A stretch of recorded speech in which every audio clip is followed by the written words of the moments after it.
ಸಲ್ಲಿಸಿ ಇಂದು ವರ್ಗಾವಣೆಯಾಗಿದ್ದಾರೆ.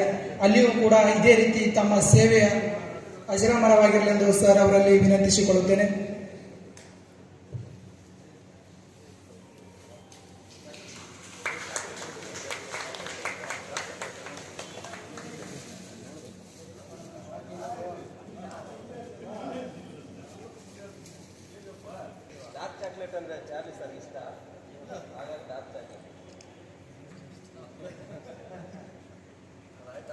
ಅದೇ ರೀತಿ ಕೆಜಿಎಫ್ ಜಿಲ್ಲಾ ಪೊಲೀಸ್ಗೆ ಆಗಮಿಸಿರುವಂತಹ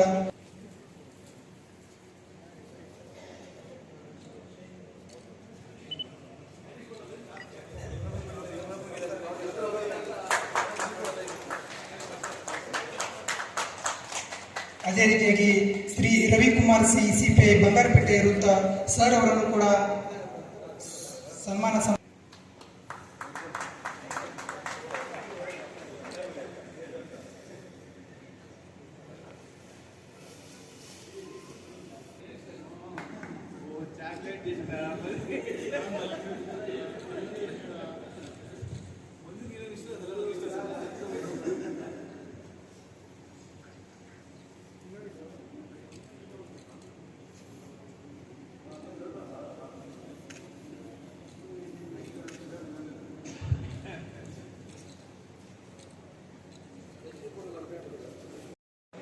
ಮತ್ತು DSP ಸರ್ ಆಗಿ ಪಾಂಡುರಂಗ ಸರ್ ಇದ್ದರು. ಅದೇ ದಿನ ನಾವು ರಿಪೋರ್ಟ್ ಆಗಿ ಒಂದೇ ದಿನ DSP ಸಾಹೇಬರು ಮತ್ತು ನಾನು ಸುಮಾರು 2 ವರ್ಷಕ್ಕಿಂತ ಹೆಚ್ಚಿನ ಕಾಲ ನಾನು ಇಲ್ಲಿ ಕೆಲಸ ಮಾಡಿದ್ದೀನಿ. ಇದು ನನ್ನ ಪ್ರಮೋಷನ್ ಆದ ನಂತರ ಮೊದಲನೇ ವರ್ಗಾವಣೆ. ಪ್ರಮೋಷನ್ ಆದಮೇಲೆ ಮೊದಲನೇ ಸರ್ಕಲ್ಲು. ಇದೆಲ್ಲ ಹೊಸ ಅನುಭವಗಳು. ಮತ್ತು ರಾಬರ್ಟ್ಸನ್ ಪೇಟೆ ಅಂದರೆ ಒಂದು ರೀತಿ ಮೊದಲೆಲ್ಲ ತುಂಬ ಕಾಂಪಿಟೇಟಿವ್ ಪ್ಲೇಸ್ ಇದು. ಅದೇ ರೀತಿ ಕಾಂಪ್ಲಿಕೇಟೆಡ್ ಪ್ಲೇಸು ಸಹ. Competitive place complicated place. ಮತ್ತು ಮೊದಲಿಂದ ರಾಬರ್ಟ್ಸನ್ ಪೇಟೆಗೆ ಮಾರಿಕುಪ್ಪಂ ಚಾಂಪಿಯನ್ ಲೀಗ್ ಬರ್ತಿರ್ಲಿಲ್ಲ. ನಾನು ಬೇತ್ಮಂಗಲದಲ್ಲಿದ್ದಾಗ ಠಾಣಾ ವ್ಯಾಪ್ತಿ ಬೇರೆ ಇತ್ತು. ನಾನೀಗ ರಾಬರ್ಟ್ಸನ್ ಪೇಟೆಗೆ ಬಂದ ನಂತರ ಎಲ್ಲ ಏನು ಈ ಮಂಜು ಮತ್ತು ಬೇರೆ ಸಿಬ್ಬಂದಿಗಳು ಮತ್ತು ಅಧಿಕಾರಿಗಳು ಮಾತಾಡಿದ್ರು. ಆಗ ಏನು ರೌಡಿ ಶೀಟರ್ಸ್ ಆಗಲಿ, MOBs ಆಗಲಿ, ಕ್ರೈಮ್ಸ್ ಆಗಲಿ ಬೇರೆ ರೀತಿ ಇತ್ತು. ಮೊದಲು ಆಂಡರ್ಸನ್ ಪೇಟೆ, ರಾಬರ್ಟ್ಸನ್ ಪೇಟೆ ಬೇರೆ ಹಳ್ಳಿ ಕಡೆ ಜಾಸ್ತಿ ಬರ್ತಿತ್ತು. ನಾನು ಬಂದಮೇಲೆ ಒಂದು ರೀತಿ ನನಗೆ ಮೊದಲನೇ ಸರ್ಕಲ್ಲು ಏನಪ್ಪ ಯಾವ ರೀತಿ ಕೆಲಸ ಮಾಡಬೇಕು, ಏನು ಮಾಡ್ತಾರೋ ಗೊತ್ತಿಲ್ಲ ಅನ್ನೋ ರೀತಿಲಿದ್ವಿ. ಮತ್ತು ಹೊಸ ಇದು ಯಶಸ್ವಿಯಾಗಿ ಕೆಲಸ ಮಾಡೋದು ಬೇರೆ ಇದೆ, ಮತ್ತು ಸರ್ಕಲ್ ಇನ್ಸ್ಪೆಕ್ಟರ್ ಕೆಲಸ ಮಾಡೋದು ಬೇರೆ ಇದೆ. ಈ ಒಂದು ಪರಿಸ್ಥಿತಿಯಲ್ಲಿ ನನಗೇನು ಅಧಿಕಾರಿ ಸಿಬ್ಬಂದಿಗಳು ಸಿಕ್ಕಿದರೆ ಮಾನ್ಯ SP ಸಾಹೇಬರು, DSP ಸಾಹೇಬರುಗಳು ಎಲ್ಲರೂ ನನಗೊಂದು ಒಳ್ಳೆಯ ರೀತಿಯಲ್ಲಿ ಸಹಕಾರ ನೀಡಿದ್ದಾರೆ ಮತ್ತು ಮಾರ್ಗದರ್ಶನ ನೀಡಿದ್ದಾರೆ. ಮತ್ತು ನನ್ನಿಂದ ಆದಂತಹ ತಪ್ಪುಗಳನ್ನ ತಿದ್ದಿ ಹೇಳಿದ್ದಾರೆ. ಏನು ನನ್ನ ಕಡೆಯಿಂದ ತಪ್ಪುಗಳಾಗಿದೆ ಅದನ್ನು ತಿದ್ದಿ ಸರಿಯಾದ ರೀತಿಯಲ್ಲಿ ಮಾರ್ಗದರ್ಶನ ಮಾಡಿದ್ದಾರೆ. ಅದರಿಂದ ನನಗೆ ಈ 2 ವರ್ಷಗಳ ಕಾಲ ಯಾವುದೇ ರೀತಿ ಕಪ್ಪು ಚುಕ್ಕೆ ಇಲ್ಲದೆ ಕೆಲಸ ಮಾಡಿದ್ದೀನಿ ಅಂತ ನಾನು ಅಂದ್ಕೊಂಡಿದ್ದೀನಿ. ಸಣ್ಣ ಪುಟ್ಟ ವ್ಯತ್ಯಾಸಗಳಾಗಿರಬಹುದು, ಇಲ್ಲ ಅಂತ ಹೇಳೋದಿಲ್ಲ. ಅದು ನನ್ನ ವೈಯಕ್ತಿಕವಾಗಿ ಯಾವುದೇ ಒಂದು ಉದ್ದೇಶದಿಂದ ನಾನು ಏನು ಮಾಡಿರೋದಿಲ್ಲ. ಏನೇ ಸಣ್ಣ ಪುಟ್ಟ ತಪ್ಪು ಮತ್ತು ಯಾರಿಗಾದ್ರೂ ಏನಾದರೂ ಅಂದಿರ್ಬೋದು, ಮತ್ತು ರಿಪೋರ್ಟ್ ಆಗಿರ್ಬೋದು, ಏನಾದರೂ ಅಂದಿದ್ರೆ ನನ್ನ ವೈಯಕ್ತಿಕವಾಗಿ ಏನಿರೋದಿಲ್ಲ. ಆ ಕೆಲಸದ ಒತ್ತಡದಲ್ಲಿ ಮತ್ತು ಕೆಲಸ ಮಾಡಿಸ್ಬೇಕು ಅನ್ನೋ ಒಂದು ಇದರಲ್ಲಿ ಆಗಿರುತ್ತೆ. ಅದನ್ನು ಕ್ಷಮಿಸಬೇಕು. ಮತ್ತು ಅದೇ ರೀತಿ ನನ್ನ ಹಿರಿಯ ಅಧಿಕಾರಿಗಳು, ಈಗ ಮಾನ್ಯ DSP ಸಾಹೇಬರಾಗಲಿ, ಈ ಹಿಂದೆ DSP ಸಾಹೇಬರು, SP ಸಾಹೇಬರು, ಪ್ರೆಸಿಡೆಂಟ್ SP ಸಾಹೇಬರು ಎಲ್ಲರಿಗೂ ಸಹ ವಂದನೆಗಳು ಹೇಳ್ತೀನಿ. ನಾನು ಇದ್ದಂತಹ 2 ವರ್ಷಗಳ ಹೆಚ್ಚಿನ ಕಾಲದಲ್ಲಿ ಎಲ್ಲ ರೀತಿಯಲ್ಲೂ ಮಾರ್ಗದರ್ಶನ ನೀಡಿದ್ದು ಒಂದು ಸಕ್ಸಸ್ ಅನ್ಕೋತೀನಿ. ನಾನು ಮೊದಲನೇ ಸರ್ಕಲ್ ನನಗೆ ಸಕ್ಸಸ್ ಆಗಿದೆ ಅಂತ ತಿಳ್ಕೊತೀನಿ. ಮತ್ತು ಅದೇ ರೀತಿಯಾಗಿ ಇಲ್ಲಿನ ಸಾರ್ವಜನಿಕರು ಸಹ ತುಂಬ ಸಹಕಾರ ನೀಡಿದ್ದಾರೆ. ಇಲ್ಲಿ ಸ್ಟಾರ್ಟಿಂಗ್ ಬರ್ತಾರೆ ಮತ್ತು ಸ್ವಲ್ಪ ಹೊತ್ತು ಒಂದು 5 ನಿಮಿಷ ಸಮಾಧಾನ ಮಾಡಿದ್ರೆ ಸಮಾಧಾನ ಆಗ್ತಾರೆ. ಸ್ಟಾರ್ಟಿಂಗಲ್ಲಿ ಬರ್ತಾರೆ, ಹೋಗ್ತಾರೆ. ನನ್ನ ಅನುಭವದಲ್ಲಿ ಸರ್ 1-2 ಇನ್ಸಿಡೆಂಟ್ ಆದವು ಸರ್. ಒಂದು ಇನ್ಸಿಡೆಂಟ್ ಬೇಡ, 1-2 ಇನ್ಸಿಡೆಂಟು ಸಣ್ಣ ಪುಟ್ಟ ಆದವು. ಪಬ್ಲಿಕ್ ಗ್ಯಾದರಿಂಗ್ ಜಾಸ್ತಿ ಆಯಿತು, ಅದನ್ನು ಮ್ಯಾನೇಜ್ ಮಾಡಿದ್ವಿ. ಆ ಟೈಮಲ್ಲಿ ಸಹ SP ಸಾಹೇಬರು, DSP ಸಾಹೇಬರು ತುಂಬ ನಮಗೆ ಒಳ್ಳೆ ರೀತಿಯಲ್ಲಿ ಮಾರ್ಗದರ್ಶನ ನೀಡಿ ಯಾವುದೇ ಇಮಿಡಿಯೇಟ್ ಅರೆಸ್ಟು ಪ್ರೊಡ್ಯೂಸ್ ಮಾಡ್ತಿದ್ವಿ. ಹಂಗಾಗಿ 1-2 ಇನ್ಸಿಡೆಂಟ್ಗಳಲ್ಲಿ ಯಾವುದೇ ಮೇಲ್ಮಟ್ಟಕ್ಕೆ ಹೋಗಿಲ್ಲ, ನೆಕ್ಸ್ಟ್ ಲೆವೆಲ್ ಹೋಗಲಿಲ್ಲ. ಅದನ್ನು ಅಲ್ಲಿಗೆ ಕರ್ಬಾಯಿತು. ಆ ಥರ ಇನ್ಸಿಡೆಂಟ್ 1-2 ಆದವು. ಅದು ಬಿಟ್ಟರೆ ನಮಗೇನು ಅಂತ ಇಲ್ಲಿ ಅಂಥ ಕೆಲಸ ಏನೂ ಇರಲಿಲ್ಲ ಅನ್ಸುತ್ತೆ. ರೌಡಿ ಶೀಟರ್ಸ್ ಕರ್ಬ್ ಮಾಡೋದು, ಮತ್ತು ಈ ಗೂಂಡ ಆ್ಯಕ್ಟ್, ಮೊದಲನೇ ಗೂಂಡ ನಾನು ಬಂದ ಮೇಲೆ ಒಂದು 5 ಗೂಂಡ ಆ್ಯಕ್ಟ್ ಆಗಿದೆ ಸರ್. ಎಲ್ಲ ಅಪೇಲ್ ಆಗಿದೆ ಸರ್ ಹೈಕೋರ್ಟಲ್ಲಿ. ಮೊದಲನೇ ಗುಂಡಾಕ್ರಮಣ ಮಾಡಿದಾಗ ನಾನೇ ಡಿ ಸಿ ಆಫೀಸ್ಗೆ ಹೋಗಿ ಇಲ್ಲಿಂದ ತಗೊಂಡೋಗಿ ಡಿ ಸಿ ಆಫೀಸಲ್ಲಿ ಮಾಡಿಸಿದ್ವಿ. ಆ ಡಿ ಸಿ ಆಫೀಸಲ್ಲಿ ಟೈಪಿಸ್ಟರೇ ಇಲ್ಲ ಸರ್. ಅಲ್ಲಿ ಆ ಥರ ಕಂಟಿನ್ಯೂಸ್ 3 days ಹೋಗಿ ಮಾಡಿಸ್ಕೊಂಡು ಬಂದ್ವಿ. ಅದಾದ ನಂತರ ಈಗ ಒಂದು ಫಾರ್ಮೇಟ್ ಆಗೋಗಿದೆ ಡಿ ಸಿ ಆಫೀಸಲ್ಲಿ. ಪದೇ ಪದೇ ಫೋನ್ ಮಾಡಿ ಹೇಳ್ತೇನೆ ಸರ್, ತಮ್ಮಿಂದ ಆಯಿತು ಅಂತ, ಅದೊಂದು ಖುಷಿ ಇದೆ ಸರ್. ಅದೇ ರೀತಿ ಸುಮಾರು 20ಕ್ಕೂ ಹೆಚ್ಚು ಗಡಿಪಾರು ಮಾಡಿದ್ವಿ ಸರ್. ಆ ಗಡಿಪಾರು ಮತ್ತೆ ಗೂಂಡಾ ಆ್ಯಕ್ಟು ಮತ್ತೆ ಏನು ನಾವು ಮಾಡಿದ್ದೀವಿ ಹಿಂದೆ ಕೆಲಸ ಒಂದು 1.5 year 2 years ಅಲ್ಲಿ, ಆ ಕೆಲಸದಿಂದ ಈಗ ನಾವು ನೆಮ್ಮದಿಯಾಗಿದ್ದೀವಿ ಅಂತ ಹೇಳ್ಬೋದು ಸರ್. ಲಾಸ್ಟ್ 3-4 months ಅಲ್ಲಿ ಯಾವುದೇ 3 ನಾಟ್ಸನ್ಸ್ ಆಗಿಲ್ಲ ಸರ್. ರೌಡಿ ಶೀಟರ್ಸ್ ಇನ್ವಾಲ್ವ್ಮೆಂಟ್ ಇರುವಂಥದ್ದು. ಅದಕ್ಕೆ ಮುಂಚೆ ಎವ್ರಿ ವೀಕ್ ಏನೋ ಸಣ್ಣ ಪುಟ್ಟ ಒಂದು ಘಟನೆ ಆಗ್ತಿದೆ ಸರ್. ಇತ್ತೀಚಿನ ದಿನಗಳಲ್ಲಿ ಮುಂದಿನ ದಿನಗಳಲ್ಲಿ ಯಾವುದೇ ರೀತಿ ಅಹಿತಕರ ಘಟನೆ ನಡೆಯೋದಿಲ್ಲ ಅಂತ ನಾನು ಅನ್ಕೊಂಡಿದ್ದೀನಿ ಸರ್, ಭಾವಿಸಿದ್ದೀನಿ. ಈ ಒಂದು ಸಂದರ್ಭದಲ್ಲಿ ನನಗೆ ಪ್ರತ್ಯಕ್ಷವಾಗಿ ಪರೋಕ್ಷವಾಗಿ ಸಹಕಾರ ನೀಡಿ ಈ 2 ವರ್ಷಕ್ಕೂ ಹೆಚ್ಚಿನ ಕಾಲ ಏನು ಕೆಲಸ ಮಾಡಲಿಕ್ಕೆ ನನಗೆ ಅವಕಾಶ ಮಾಡಿಕೊಟ್ರೆ ತಮಗೆಲ್ಲರೂ ಧನ್ಯವಾದಗಳು.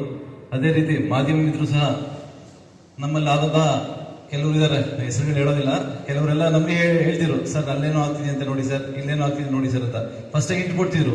ಅದರಿಂದ ನಾವು ಅದನ್ನ ಈಸಿಯಾಗಿ ಅಲ್ಲೋಗಿ ಅಟೆಂಡ್ ಮಾಡ್ತಿದ್ವಿ. ಮುಂದೆ ಹೆಚ್ಚಿನ ಒಂದು ಎಸ್ಕಲೇಟ್ ಆಗ್ತಿರ್ಲಿಲ್ಲ ನೆಕ್ಸ್ಟ್ ಲೆವೆಲ್ಗೆ, ಯಾವುದೇ ರೀತಿ ಒಂದು ಸಮಸ್ಯೆಗಳು ಅಲ್ಲಿಗೆ ಮುಗಿದಿತ್ತು. ಈ ರೀತಿ ತುಂಬಾ ಜನರು ಹೇಳಿದ್ದಾರೆ, ಇಲ್ಲಿ ಪ್ರೆಸೆಂಟು ಇದ್ದಾರೆ ಮಾಧ್ಯಮ ಮಿತ್ರರು. ಅದೇ ರೀತಿ ಕೆಲವರು ಸಾರ್ವಜನಿಕರು ಇದ್ದಾರೆ, ಪೊಲೀಸಿನ ಹೆಚ್ಚಿನ ಕೆಲಸವನ್ನ ಹೆಚ್ಚಿನ ಮಾಹಿತಿಯನ್ನು ನೀಡ್ತಿದ್ರು. ಮತ್ತೆ ಇನ್ನ ಅಂತ ಏನು ನಮ್ಗೇನು 2 years ಹೆಂಗೋಯ್ತು ಅಂತ ಗೊತ್ತಿಲ್ಲ ಸರ್. ತುಂಬಾ ಈಸಿಯಾಗಿ ನಡ್ಕೊಂಡು ಹೋಗಿದೆ ಸರ್. ಮತ್ತೆ ವರ್ಗಾವಣೆ ಅನ್ನೋದು ಅನಿವಾರ್ಯ, ಎಲ್ಲರಿಗೂ ಗೊತ್ತಿದೆ. ನಾನು ಪ್ರಿಪೇರ್ ಆಗಿದ್ದೆ, ನಮ್ಗೇನು ಅಂತ ಬೇಜಾರದ್ದು ಇದ್ದೇ ಇರುತ್ತೆ. ಕಳೆದ 2 ವರ್ಷಗಳಿಂದ ಹೆಚ್ಚು ಕಾಲ ಕೆಲಸ ಮಾಡಿದ್ದೀನಿ, ಸಡನ್ ಆಗಿ ಹೋಗ್ಬೇಕು ಅಂತ ಬೇಜಾರು ಮಾಡ್ಕೊಳ್ಳೋದಂತ ಪರಿಸ್ಥಿತಿ ನಾವಿಲ್ಲ ಈಗ. ಯಾಕಂದ್ರೆ ಪೊಲೀಸ್ ಇಲಾಖೆಯಲ್ಲಿ ಎವ್ರಿ 1 year ಆಗ್ತಿತ್ತು, ಈಗ 2 years ಆಗಿದೆ. ಹಂಗಾಗಿ ಅಟ್ಲೀಸ್ಟ್ 2 years ನಮ್ಮ ಸಿಬ್ಬಂದಿ ಅಧಿಕಾರಿಗಳು ಮತ್ತೆ ಏನ್ ಸಾರ್ವಜನಿಕತೆ ಒಂದು ಒಳ್ಳೆ ರಾಪೋ ಇರುತ್ತೆ, ಅದನ್ನ ಇಲ್ಲಿಗೆ ಮುಕ್ತಾಯ ಆಗುತ್ತೆ. ಮತ್ತೆ ಅಂದ್ರೆ ಮುಕ್ತಾಯ ಅಂದ್ರೆ ಮುಂದಿನ ದಿನಗಳಲ್ಲಿ ಬೇರೆ ರೀತಿ ಇರುತ್ತೆ, ಫ್ರೆಂಡ್ಶಿಪ್ ಇರುತ್ತೆ. ಇಷ್ಟು ದಿನ ಪೊಲೀಸ್ ಕೆಲಸ ಮಾಡಿದ್ದೀವಿ, ಈಗ ನಾನು ಕೆಲವ್ರನ್ನೆಲ್ಲ ಬೈದಿದ್ದೀನಿ, ಇಲ್ಲ ಅಂತ ಹೇಳೋದಿಲ್ಲ, ಕೆಲವ್ರು ಬೈದಿದ್ದೀನಿ, ಕೆಲವ್ರಿಗೆ ಬೇರೆ ರೀತಿಲೂ ಮಾಡಿ ಏನು ನಮ್ಮ ಪೊಲೀಸ್ ಕೆಲಸ ಏನ್ ಮಾಡ್ಬೇಕು ಅದನ್ನೇ ಮಾಡಿದೀವಿ. ಕೆಲವ್ರು ಬೈಕೊಬೋದು ಏನಪ್ಪ ಈ ತರ ಅಂದ್ಬಿಟ್ರು ಅಂತ, ಅದನ್ನ ಏನ್ ಮಾಡೋಕ್ಕಾಗಲ್ಲ, ಅನಿವಾರ್ಯ. ಅದರ ಮಾಡಲಿಲ್ಲ ಅಂದ್ರೆ ಕೆಲಸ ಆಗೋದಿಲ್ಲ.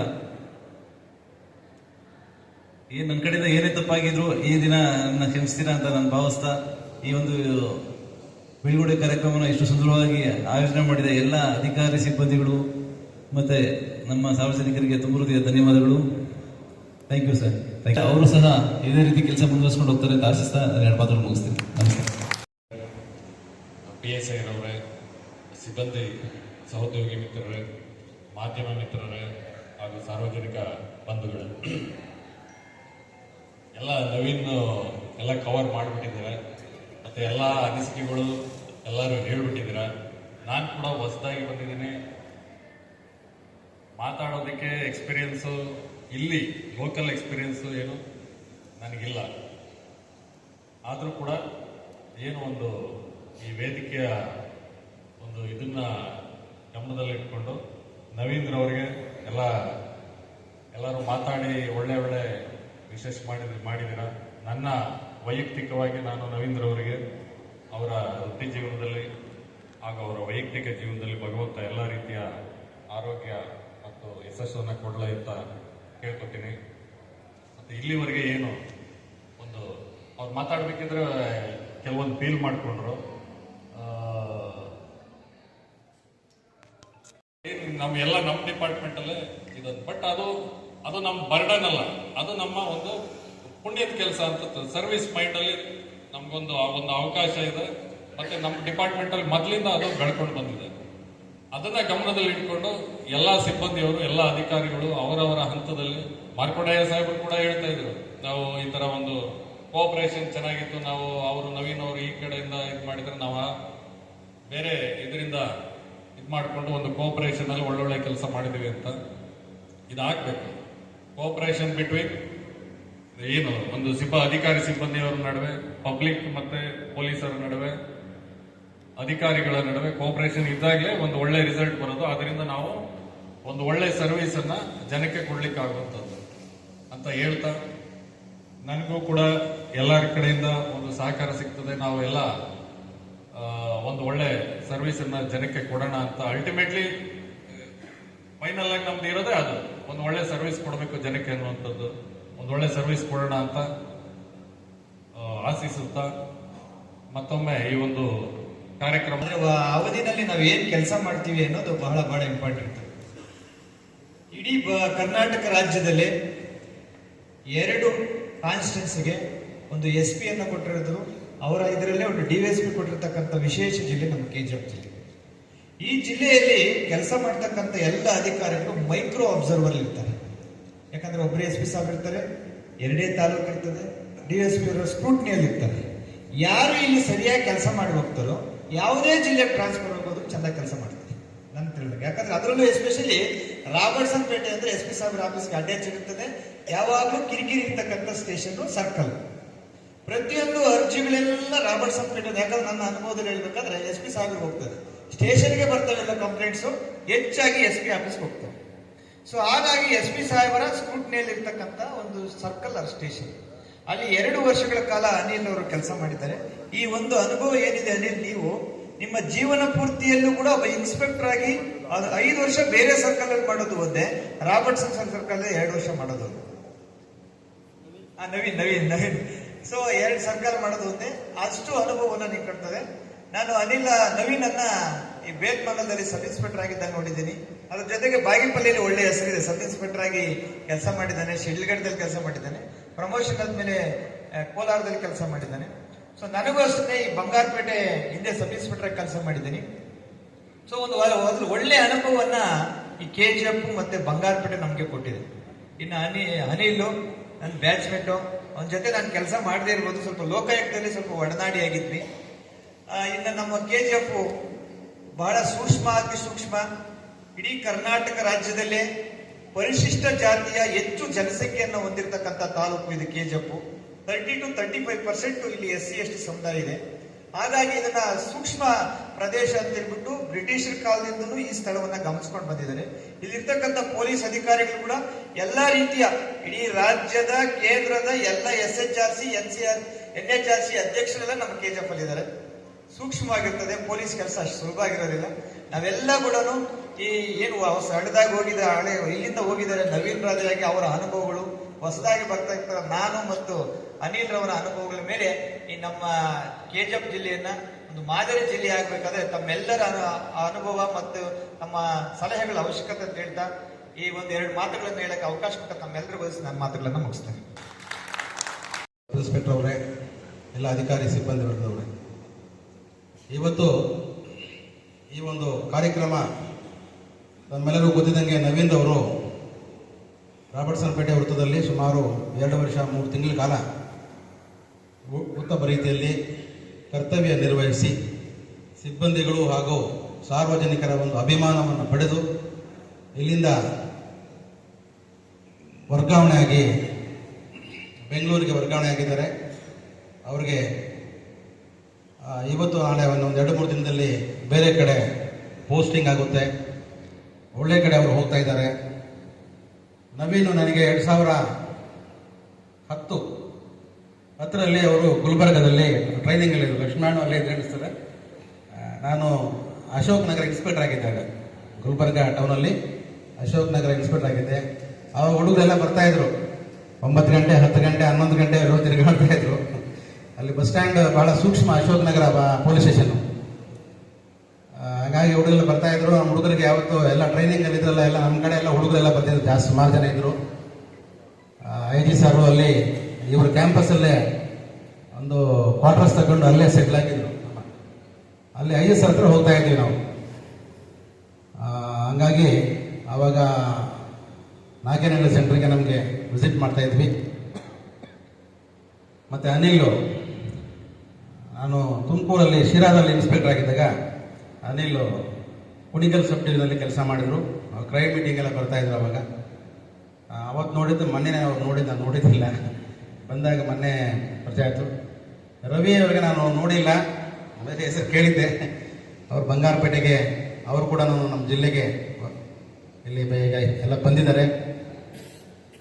ಅವೆಲ್ಲರಿಗೂ ಅವರ ಸೇವಾವಧಿಯಲ್ಲಿ ಒಳ್ಳೆಯದಾಗಲಿ ಅಂತ ನಾನು ಮೊದಲನೇದಾಗಿ ಹೇಳಕ್ಕೆ ಇಚ್ಛೆ ಪಡ್ತೀನಿ. ನವೀನು ಇಲ್ಲಿ ನಾನು ಮೊದಲನೇದಾಗಿ ಬಂದಾಗ ಮಾರ್ಕಂಡಯ್ಯ ನನಗೆ ಮೊದಲಿಂದ ಗೊತ್ತು. ಫ್ರೆಂಡ್ಸು ಅವ್ರ ಬ್ಯಾಚ್ಮೇಟ್ಸ್ ಸುಮಾರು ಜನ ನನಗೆ ಚಿರಪರಿಚಿತರು ಮತ್ತು ನನ್ನ ಜೊತೆ ಕೆಲಸ ಮಾಡಿದವರು. ಅವ್ರ ಬ್ಯಾಚ್ ಬಿಟ್ಟರೆ 2007ನೇ ಬ್ಯಾಚು, ಆಮೇಲೆ 10ನೇ ಬ್ಯಾಚ್ ನನ್ನ ಗಂಡಂಗೆ. ಆಮೇಲೆ ಬ್ಯಾಚ್ಗಳು ನಮಗೇನು ಗೊತ್ತಿಲ್ಲ. ಈಗೆಲ್ಲ ಹೊಸ ಹೊಸ ಬ್ಯಾಚ್ಗಳು ಬಂದಿದ್ದಾವೆ. ನವೀನು ಅವ್ರು ನಾನು ಬಂದು ನನ್ನ ಹತ್ರ 4 ತಿಂಗಳು ಕೆಲಸ ಮಾಡಿದರು. ಆ ಅವಧಿಯಲ್ಲಿ ಅವರ ಒಂದು ಸೇವಾ ಮನೋಭಾವನ, ಸೇವೆಯನ್ನು ಯಾವ ರೀತಿ ಒಂದು ಕಮಿಟ್ಮೆಂಟ್, ಯಾವುದೇ ಒಂದು ಕೆಲಸವನ್ನು ನಿರ್ವಹಿಸಬೇಕಂದ್ರೆ ಅದರಲ್ಲಿ ಭಾಗಿಯಾಗಿ ಆ ಒಂದು ಕೆಲಸವನ್ನು ಯಶಸ್ವಿಯಾಗಿ ಮಾಡಬೇಕನ್ನುವಂತಹ ಒಂದು ಆ ಮನೋಭಾವವನ್ನು ಹೊಂದಿರತಕ್ಕಂತಹ ಒಂದು ಅಧಿಕಾರಿ. ಯಾವುದೇ ಒಂದು ಪೊಲೀಸ್ ಇಲಾಖೆಯಲ್ಲಿ ನಮಗೆ ಹೇಳದೆ ಒಂದು ಘಟನೆಗಳು ನಡೀತವೆ. ಆ ಘಟನೆಗಳನ್ನು ಎದುರಿಸ್ತಕ್ಕಂತಹ ಒಂದು ಮಾನಸಿಕ ಶಕ್ತಿಯನ್ನು ಅಧಿಕಾರಿಗಳು ಪಡೆಯುವುದು ಅತಿ ಮುಖ್ಯ. ಯಾವುದೇ ಒಂದು ಸಮಸ್ಯೆ ಬಂದರೂ ನಾವು ಪ್ಯಾನಿಕ್ ಆಗಬಾರ್ದು. ಅದನ್ನು ಯಾವ ರೀತಿ ನಾವು ಸಾಲ್ವ್ ಮಾಡಬೇಕು, ಅದನ್ನು ಯಾವ ರೀತಿ ನಾವು ಪರಿಹರಿಸಬೇಕು ಅನ್ನೋ ಒಂದು ನಿಟ್ಟಿನಲ್ಲಿ ಆಲೋಚನೆ ಮಾಡಬೇಕು. ಆ ನಿಟ್ಟಿನಲ್ಲಿ ಆಲೋಚನೆ ಮಾಡೋಕ್ಕೆ ಹೋದರೆ ಅವರು ಆ ಒಂದು ಯಾವುದೇ ಪರಿಸ್ಥಿತಿಯನ್ನು ನಿಭಾಯಿಸ್ತಕ್ಕಂತಹ ಒಂದು ಮನೋಭಾವ ಅಥವಾ ಒಂದು ವ್ಯಕ್ತಿತ್ವ ಅಥವಾ ಒಂದು ಸೇವಾ ಮನೋಭಾವನೆಯನ್ನು ಹೊಂದಿರತಕ್ಕಂಥ ಅಧಿಕಾರಿ. ಎಕ್ಸಾಂಪಲ್ಲು, ನಾನು ಬಂದು ಒಂದು 20 ದಿನ ಆಗಿತ್ತು. ಅವರು ರಾಜಸ್ಥಾನದ ಒಂದು ಅಂಗಡಿಯಲ್ಲಿ ಕಳ್ಳತನ ಆಗಿಬಿಡ್ತು. ಕಳ್ಳತನ ಆದಾಗ ಇಲ್ಲ, ಅದು ಹಿರಿಯ ಅಧಿಕಾರಿಗಳ ಮಟ್ಟದಲ್ಲಿ ಚರ್ಚೆಯಾಗಿ ಅದಕ್ಕೆ ಒತ್ತಡ ಜಾಸ್ತಿ ಇತ್ತು. ಹಾಗಾಗಿ ಆರೋಪಿಗಳನ್ನು ಪತ್ತೆ ಮಾಡೋದು ಅಷ್ಟು ಸುಲಭ ಅಲ್ಲ. ಯಾಕಂದರೆ ನಮ್ಮ ಲೋಕಲ್ ಇದ್ದರೆ ನಾವು ಏನು ಬೇಕು ಮಾಡ್ಬೋದು, ನಮ್ಮ ಕೈಯಲ್ಲಿರ್ತದೆ, ನಮ್ಮ ಒಂದು ವ್ಯಾಪ್ತಿಯಲ್ಲಿರ್ತದೆ. ಹೊರ ರಾಜ್ಯದಲ್ಲಿ ಹೋಗಿ ಒಂದು ಪ್ರಕರಣಗಳನ್ನು ಭೇದಿಸಿ ಆರೋಪಿಗಳನ್ನು ಕರೆದಿರಬೇಕಂದ್ರೆ ಅಷ್ಟು ಸುಲಭ ಅಲ್ಲ. ಅಂತಹ ಪರಿಸ್ಥಿತಿಗಳನ್ನು ಒಂದು ಈಸಿಯಾಗಿ, ಯಾವುದೇ ಒಂದು ಒತ್ತಡವಿಲ್ಲದೆ, ಸರ್ ನಾನು ಹೋಗಿ ಬರ್ತೀನಿ, ನಮಗೆ ಒಂದಿಷ್ಟು ಮೆನ್ ಕೊಡಿ, ಇಂದಿಂದ ಸಿಬ್ಬಂದಿಗಳನ್ನು ಕೊಡಿ ಅಂತ ಹೇಳಿ ಧೈರ್ಯವಾಗಿ ಹೋಗಿ 4 ಸರಿ ಅಲ್ಲಿ ಆ ಒಂದು ತನ್ನ ಕರ್ತವ್ಯ ನಿರ್ವಹಣೆ ಸಮಯದಲ್ಲಿ ಅನೇಕ ಎಡರು ತೊಡಕುಗಳನ್ನು, ಪಾಪ ಸುಮಾರು ಸಮಸ್ಯೆಗಳನ್ನು ಅಲ್ಲಿ ಎದುರಿಸಿದ್ದಾರೆ. ಆ ಸಮಸ್ಯೆಗಳು ಎದುರಿಸಿದ್ರು ಮಾನಸಿಕವಾಗಿ ಯಾವುದೇ ರೀತಿ ಕುಕ್ಕದೆ ಬಂದಂತಹ ಸಮಸ್ಯೆಗಳನ್ನು ಕಟ್ಟುನಿಟ್ಟಾಗಿ ಒಂದು ಧೈರ್ಯವಾಗಿ ಎದುರಿಸಿ ಆ ಒಂದು ಪ್ರಕರಣವನ್ನು ಭೇದಿಸಿ ಎಲ್ಲ ಒಂದು ಹಿರಿಯ ಅಧಿಕಾರಿಗಳ ಒಂದು ಪ್ರಶಂಸೆಗೆ ಪಾತ್ರರಾಗಿದ್ದಾರೆ. ಅವರ ಈ ಸಂದರ್ಭದಲ್ಲಿ ಅವರ ಒಂದು ಕರ್ತವ್ಯ ನಿಷ್ಠೆ ಮತ್ತು ಕರ್ತವ್ಯ ಮನೋಭಾವನೆಯನ್ನು ನಾನು ಶ್ಲಾಘಿಸುತ್ತಾ ನಿಮ್ಮೆಲ್ಲರ ಮುಂದೆ ನಾನು ಹೇಳಕ್ಕೆ ಇಚ್ಛೆಪಡ್ತೇನೆ. ಏನೋ ಒಂದು ಕಾರ್ಯಕ್ರಮ ಇತ್ತು, ಬಂದೋಬಸ್ತ್ ಮಾಡಬೇಕಾಗಿತ್ತು. ಬೆಳಗ್ಗೆ ಆರಾಮಿಲ್ಲ ಅಂದ್ರೂ ಯೂನಿಫಾರ್ಮ್ ತೆಗೆದೆ. ಈಗ ಆಕ್ಚುಲಿ ಆತನಿಗೆ ಆರಾಮಿದ್ದಿಲ್ಲ. ಅಂಥ ಸಮಯದಲ್ಲಿ ಕೂಡ ನಾನು ನನ್ನ ಒಂದು ಸೇವಾ ಮನೋಭಾವನೆ ಬಿಟ್ಟುಕೊಡದೆ ಎಲ್ಲ ಇತ್ತು ಸರ್, ಆಮೇಲೆ ಹೋಗಿ ರೆಸ್ಟ್ ಮಾಡ್ತೀನಿ ಅಂತೇಳಿ ಆ ಬಂದೋಬಸ್ತ್ ಮುಗಿಸ್ಕೊಂಡು ಮಧ್ಯಾಹ್ನ ಹೋಗಿ ರೆಸ್ಟ್ ಮಾಡಿದ್ದಾರೆ.